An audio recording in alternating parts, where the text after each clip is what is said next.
Hello, नमस्कार, स्वागत है आप सभी का। ये प्राचीन बिहार के इतिहास का चौथा वीडियो है, यानी कि एंशिएंट हिस्ट्री ऑफ बिहार।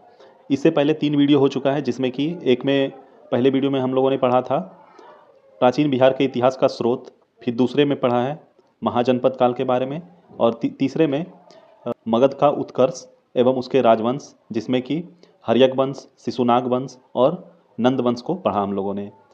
ये चौथा वीडियो है जिसमें कि हम लोग मौर्य वंश के बारे में पढ़ेंगे। ये टॉपिक थोड़ा लंबा है मौर्य वंश का, इसीलिए इसका एक सेपरेट वीडियो है। इसके बाद एक आखिरी वीडियो होगा जिसमें कि बौद्ध धर्म, जैन धर्म और मगध साम्राज्य के बाकी जितने भी वंश रह चुके हैं उन सारे को पढ़ेंगे, जैसे कि कुषाण वंश, गुप्त वंश, शुंग वंश, ये सारे। ठीक है, तो चलिए शुरू करते हैं इस वीडियो को।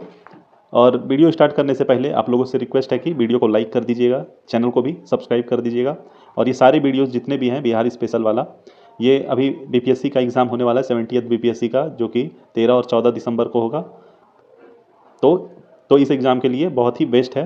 रिवीजन के लिए आप सारे वीडियोस को एक बार 2 बार स्पीड बढ़ा के देखिएगा, ताकि सारा पॉइंट्स अच्छे से याद हो जाए। वीडियो में सारा कुछ पॉइंट वाइज होता है, तो आप लोग ध्यान से सुनिएगा, मैं पढ़ता जाऊँगा, अच्छे से सारा पॉइंट आप लोगों को याद हो जाएगा। तो चलिए शुरू करते हैं। मौर्य वंश, जो कि 321 से 184 ईसा पूर्व तक रहा था मौर्य वंश। मौर्य वंश में सबसे पहले आते हैं चंद्रगुप्त मौर्य, जिनका कि शासनकाल था 321 से लेकर 298 ईसा पूर्व। पहला पॉइंट है, जस्टिन एवं स्ट्रैबो ने चंद्रगुप्त मौर्य को सेंट्रोक्स कहा, जिसकी पुष्टि विलियम्स जोन्स ने भी की। प्लूटार्ट एवं एरियन ने चंद्रगुप्त मौर्य को एंड्रोकोटस के रूप में चिन्हित किया है। दूसरा पॉइंट है, चंद्रगुप्त मौर्य के गुरु चाणक्य यानी कि कौटिल्य थे। उन्हीं की सहायता से चंद्रगुप्त ने 321 ईसा पूर्व में मौर्य वंश की स्थापना की थी।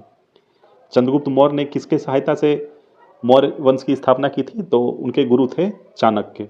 कौन थे? चाणक्य। और वो किसको हरा के? तो वो थे नंद वंश के धनानंद।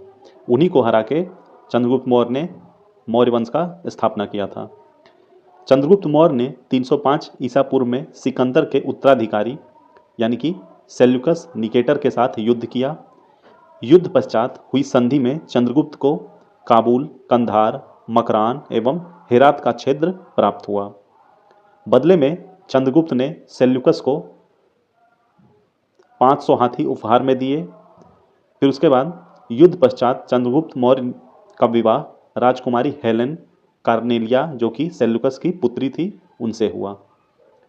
सेल्यूकस ने चंद्रगुप्त मौर्य के दरबार में राजदूत मेगास्थनीज को भेजा था। तो ये क्वेश्चन बहुत बार रिपीट हुआ एग्जाम में कि सेल्यूकस ने चंद्रगुप्त मौर्य के दरबार में किसको राजदूत के तौर पे भेजा था? तो वो था मेगास्थनीज।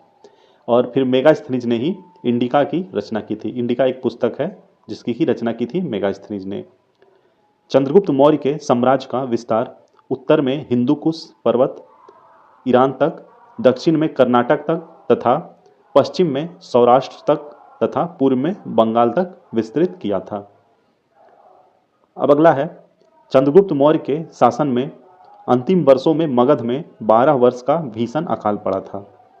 चंद्रगुप्त मौर्य अपनी राजगद्दी त्याग कर श्रवणबेलगोला, जो कि कर्नाटक में है, चंद्रगिरी पर्वत पर तपस्या करने चले गए थे। चंद्रगुप्त मौर्य जैन धर्म को मानता था। फिर 1998 ईसा पूर्व में उसने जैन उपवास पद्धति सल्लेखना द्वारा अपने प्राण त्याग दिए थे। तो चंद्रगुप्त मौर्य ने अपना प्राण त्याग दिया था किस पद्धति से? तो यह है सल्लेखना, जो कि जैन धर्म का उपवास पद्धति होता है एक। फिर उसके बाद चंद्रगुप्त मौर्य के बाद मगध एम्पायर का शासक बनते हैं बिंदुसार। बिंदुसार उनका पुत्र था और इनका शासनकाल था 298 से लेकर 272 ईसा पूर्व। बिंदुसार चंद्रगुप्त मौर्य का उत्तराधिकारी था। उसे अमित्रघात, सिंहसेन आदि नाम से भी जाना जाता था। तो पूछा जाएगा कि बिंदुसार के अलावा और किस नाम से जाना जाता था? तो ये था अमित्रघात और सिंहसेन।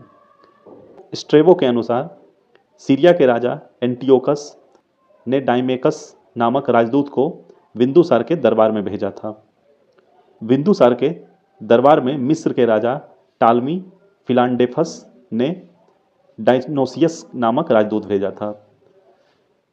बिंदुसार ने तक्षशिला में हुए विद्रोह को दबाने के लिए अपने पुत्र अशोक को भेजा था। तो बिंदुसार जब शासक थे यहाँ मगध के, तो तक्षशिला जो कि अभी पाकिस्तान में है, तो वहाँ पे विद्रोह हो गया था। तो उस विद्रोह को दबाने के लिए सम्राट अशोक को, मतलब उस टाइम सम्राट नहीं थे, उस टाइम बस युवराज थे, तो उनको तक्षशिला भेजा था ताकि वहाँ का विद्रोह को दबाने के लिए, और वो उसमें सफल हुए थे अशोक। बिंदुसार आजीवक संप्रदाय का अनुयायी था। बिंदुसार आजीवक संप्रदाय का अनुयायी था। अब शुरू होता है सम्राट अशोक का साम्राज्य, जो कि 269 से लेकर 232 ईसा पूर्व रहा। बिंदुसार की मृत्यु के 4 साल बाद अशोक मौर्य वंश की गद्दी पे बैठा। इससे पूर्व वह उज्जैन का राज्यपाल था। तो ये क्वेश्चन कई बार एग्जाम में पूछा गया है कि सम्राट अशोक मौर्य वंश की गद्दी पे बैठने के पूर्व क्या थे, तो वो उज्जैन के राज्यपाल थे। उज्जैन के राज्यपाल।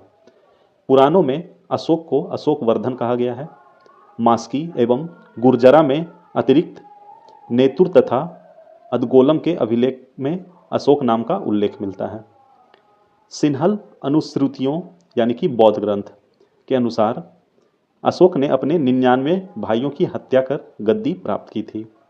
हालांकि यह किसी अन्य स्रोतों से इसकी पुष्टि नहीं होती है कि सम्राट अशोक ने अपने 99 भाइयों की हत्या की थी, बट इसका जो ये मेंशन है कहाँ पे, तो ये सिन्हल अनुश्रुतियों जो कि बौद्ध ग्रंथ की एक पुस्तक है, सिन्हल अनुश्रुति, उसमें ये मेंशन है कि उन्होंने अपने 99 भाइयों की हत्या कर गद्दी पे बैठा था। अशोक ने अपने शासन के 9वें वर्ष में कलिंग युद्ध जो कि 261 ईसा पूर्व में हुआ था, तो वो कलिंग युद्ध लड़ा था तथा कलिंग को मगध में सम्मिलित किया था। कलिंग जो कि अभी उसका प्रेजेंट नाम उड़ीसा है। अशोक के 13वें शिलालेख में कलिंग युद्ध का वर्णन है। तो पूछा जाएगा कि सम्राट अशोक ने जो कलिंग युद्ध लड़ा था वो उसका वर्णन कहाँ पे है, तो ये 13वें शिलालेख में है। कलिंग युद्ध के बाद सम्राट अशोक ने बौद्ध धर्म को अपनाया। उससे पहले वह शैव धर्म को मानता था। शैव धर्म मतलब कि जिसमें भगवान शिव को पूजा जाए, तो वो शैव हो गया। और एक वैष्णव जिसमें कि विष्णु भगवान को।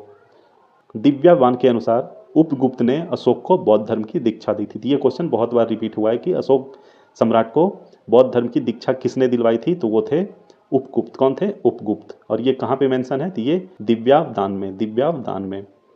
अब सम्राट अशोक के शासनकाल के महत्वपूर्ण वर्ष हैं कुछ, तो इसको देखते हैं। सम्राट अशोक अपने 9वें वर्ष में कलिंग के साथ युद्ध किया था। फिर 10वें वर्ष में उन्होंने बोध गया की यात्रा की थी। बोध गया की यात्रा कब की थी उन्होंने? 10वें वर्ष में। फिर उसके बाद 12वें वर्ष में निगाली सागर की यात्रा की थी, निगाली सागर की यात्रा। 13वें वर्ष में उन्होंने धम्म शिलालेखों में अंकन किया था। 13वें वर्ष में उन्होंने धम्म का शिलालेखों में अंकन किया था। फिर 14वें वर्ष में धम्म महामात्रों की नियुक्ति की थी। फिर 20वें वर्ष में उन्होंने लुम्बिनी की यात्रा, जो कि अशोक ने कर घटाकर 1/8 कर दिया था, मतलब जो टैक्स लगता था उस टाइम, तो टैक्स को घटा के 1/8 कर दिया था उन्होंने। अशोक ने बौद्ध धर्म के प्रचार के लिए अपने पुत्र महेंद्र एवं संघमित्रा को श्रीलंका भेजा था। तो बौद्ध धर्म प्रचार के लिए अशोक ने अपने पुत्र पुत्री को भेजा था श्रीलंका। उनका नाम था महेंद्र एवं पुत्री संघमित्रा। अशोक ने तीसरी बौद्ध संगीति का आयोजन पाटलिपुत्रा में करवाया था। तो क्वेश्चन पूछा जाएगा कि जो बौद्ध संगीति हुई थी तीसरी, वो कहाँ पे हुई थी, तो ये हुई थी पाटलिपुत्र में। और किसने करवाई थी, तो ये सम्राट अशोक ने करवाया था। सम्राट अशोक ने लगभग 37 वर्षों तक शासन किया था। उनकी मृत्यु 232 ईसा पूर्व में हो गई थी। अशोक के बाद उसके 10 उत्तराधिकारियों ने शासन किया। ये उत्तराधिकारी इस प्रकार हैं। पहला है कुणाल, दूसरे हैं बंधुपालित, फिर है इंद्रपालित, फिर है दसोन, दशरथ, संप्रति, सलीसुक, देवधारमन, सतधनुष एवं बृहद्रथ। ये 10 थे। मौर्य वंश का अंतिम शासक था बृहद्रथ। कौन था? बृहद्रथ। मौर्य वंश का शासन काल लगभग 137 वर्षों का था। कितना था? 137 वर्षों का। अब है मौर्य प्रशासन। मौर्य प्रशासन में क्या क्या था वो पढ़ते हैं। मौर्य काल में केंद्रीय प्रशासन की स्थापना की गई थी। इस व्यवस्था में राजा यानी कि सम्राट संपूर्ण व्यवस्था के शीर्ष पर होता था। राजा में प्रशासनिक, सैनिक, एवं न्यायिक शक्ति निहित थी। मौर्य काल में साम्राज्य का विभाजन देश, जो कि उस टाइम केंद्र बोलते थे, फिर उसके बाद प्रांत, विषय एवं ग्राम में किया गया था। केंद्रीय प्रशासन में राजा के सहयोग के लिए अमात्य, जिसको कि प्रशासनिक अधिकारी कहते थे, एवं तीर्थ, जो कि उच्च अधिकारी होते थे। कौटिल्य के अनुसार प्रमुख तीर्थ अधिकारियों की संख्या 18 थी। कितनी थी? 18। और प्रमुख अधिकारी निम्नलिखित थे। संहर्ता, जो कि राजस्व विभाग का प्रधान हुआ करते थे। फिर अगला है सन्निधाता, जो कि राजकीय कोषाध्यक्ष हुआ करते थे। फिर है शीताध्यक्ष, जो कि राजकीय कृषि विभाग का प्रधान थे। फिर है पान्याध्यक्ष, जो कि वाणिज्य विभाग का प्रधान हुआ करते थे। फिर है अक्षपटलाध्यक्ष, जो कि महालेखाकार हुआ करते थे। और आखिरी है सैन्य विभाग, जो जिसके की हेड सेनापति हुआ करते थे। मौर्य काल में 4 प्रकार की सेना उपलब्ध थी। कितने प्रकार की? 4 प्रकार की। पहला है पैदल सेना, फिर है हाथी सेना, घुड़सवार सेना तथा रथ सेना। न्याय व्यवस्था राजा के अधीन थी, लेकिन राजा के बाद न्याय व्यवस्था न्यायाधीश द्वारा देखा जाता था। न्याय व्यवस्था 2 भागों में विभाजित थी। कितने भागों में? 2 भागों में। पहला है धर्मस्थीय, जिसे कि दीवानी न्यायालय कहते थे। फिर दूसरा है कंटक शोधन, जो कि फौजदारी न्यायालय हुआ करती थी। अब अगला है गुप्तचर व्यवस्था के अंतर्गत प्रमुख गुप्तचरों को गूढ़ पुरुष कहा जाता था। गुप्तचर व्यवस्था के अंतर्गत प्रमुख गुप्तचरों को क्या कहा जाता था? तो उसको कहा जाता था गूढ़ पुरुष। और अर्थशास्त्र में जासूसों को चर कहा गया है। क्या कहा गया? चर। गुप्तचर व्यवस्था 2 प्रकार की हुआ करती थी। पहला है संस्था, जो कि एक स्थान पर रहकर गुप्तचर कार्य करना, और दूसरा है संचार, जो कि घूम घूम कर गुप्तचर का कार्य करना। मौर्य प्रशासन 5 प्रांतों में विभाजित था। कितने प्रांतों में? 5 प्रांतों का शासन राजकुमारों द्वारा संचालित किया जाता था। उदाहरण के लिए अवंती का राज्यपाल अशोक हुआ करता था। और ये जो 5 प्रांतों में विभाजित था वो इस प्रकार है। पहला है उत्तरापथ, जो कि तक्षशिला को कहते थे। फिर है दक्षिणापथ, जो कि सुवर्णागिरी। तीसरा है प्राच्य, जो कि पूर्वी पाटलिपुत्र। चौथा है अवंती, जो कि उज्जैनी। और 5वां है कलिंग, जो कि तोसली के नाम से जाना जाता था। प्रांतों का विभाजन विषय के रूप में किया जाता था। प्रांतों का विभाजन विषय के रूप में किया जाता था। विषय का प्रधान विषयपति या प्रादेशिक कहलाता था। विषय का प्रधान विषयपति या प्रादेशिक कहलाता था। विषयों का विभाजन ग्राम के रूप में किया गया था। ग्राम का प्रधान ग्रामिक कहलाता था। 10 गांव के समूह के प्रमुख को गोप कहा जाता था। नगर प्रशासन का संचालन 6 समितियां द्वारा किया जाता था। जो नगर प्रशासन था उसका संचालन 6 समितियों द्वारा किया जाता था।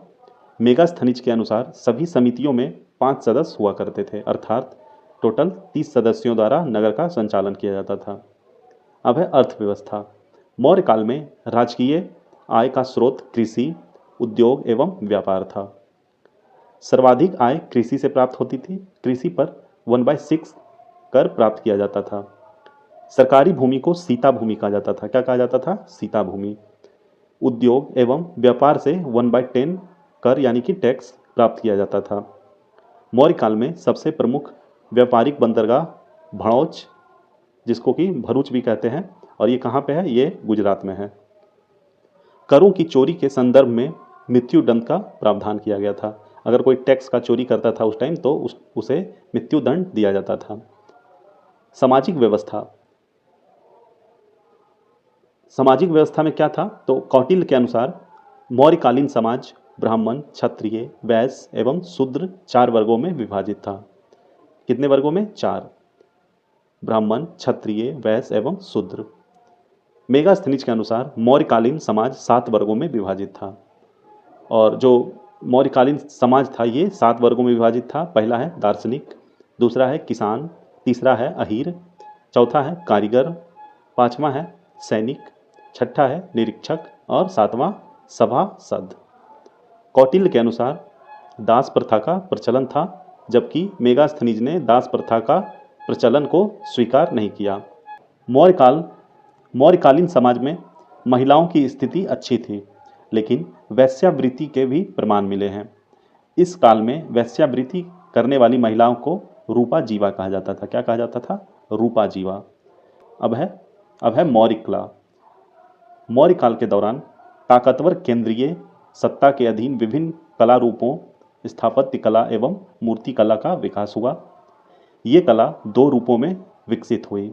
राजकीय संरक्षण में विकसित कला को राजकीय कला तथा स्थानीय कलाकारों द्वारा विकसित कला को लोक कला के रूप में जाना जाता है। राजकीय कला के अंतर्गत स्थापत्य कला का विकास सर्वाधिक हुआ।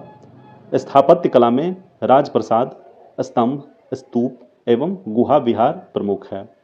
जो राजकीय कला है उसके अंतर्गत स्थापत्य कला का विकास सर्वाधिक हुआ था और स्थापत्य कला में राजप्रसाद, स्तंभ, स्तूप एवं गुहा विहार प्रमुख है।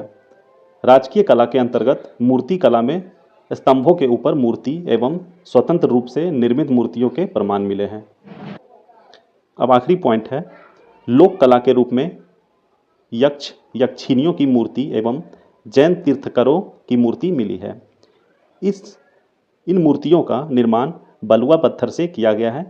इसका प्रमुख उदाहरण दीदारगंज जो कि पटना से प्राप्त यक्षिनी की मूर्ति है। इसके अतिरिक्त लोहानीपुर जो कि पटना में है, यहाँ से जैन तीर्थंकर की मूर्ति भी प्राप्त हुई है।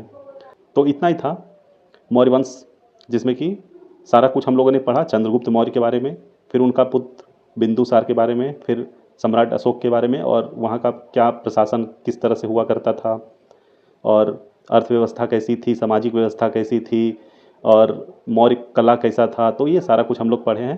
तो इस वीडियो को एक बार दो बार देखिएगा, सारा पॉइंट अच्छे से याद हो जाएगा। और अगला वीडियो करेंगे जिसमें कि बौद्ध धर्म, जैन धर्म और बाकी जितने भी वंश बचे हैं मगध साम्राज्य के, वो सारे ख़त्म करेंगे। तो आई होप आप लोगों को ये वीडियो पसंद आया होगा। आप लोगों से रिक्वेस्ट है कि वीडियो को लाइक कर दीजिएगा, चैनल को भी सब्सक्राइब कर दीजिएगा और बने रहिए हमारे चैनल पे ऐसे ही अच्छे जीके जीएस और करंट अफेयर के वीडियोज़ के लिए। धन्यवाद।